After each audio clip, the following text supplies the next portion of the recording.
សួស្តីបងប្អូនទាំងអស់គ្នាជួបជាមួយលោកគ្រូទៀតហើយនៅមេរៀនទី44អំណានរឿងឪពុកនិងកូនដឹកលាទៅលក់បាទឥឡូវកូនមកពិនិត្យមើលរូបភាពបាទរូបភាពនេះគឺជារូបភាពឪពុកនិងកូនយកលាទៅលក់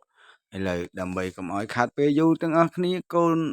មកអានអំណានជាមួយលោកគ្រូទាំងអស់គ្នាតោះចាប់ផ្ដើមកាលយូរលង់ណាស់មកហើយមានបុរសម្នាក់និងកូនដឹកលាទៅលក់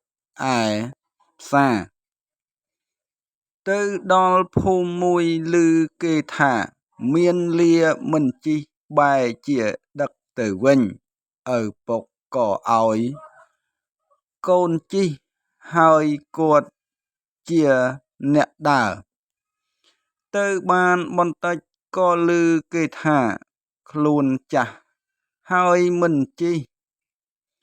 បែរជាឲ្យកូនជិះទៅវិញឪពុកក៏ឡើងជិះលាហើយឲ្យកូនដើរវិញដើរបានបន្តិចក៏ឮ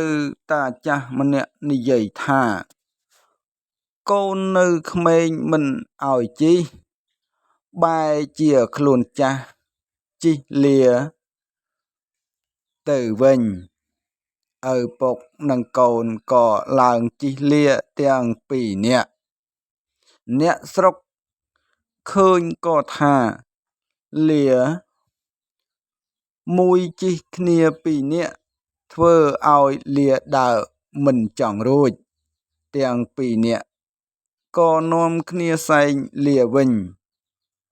ម្ដងលុះសែងដល់ស្ពានមួយ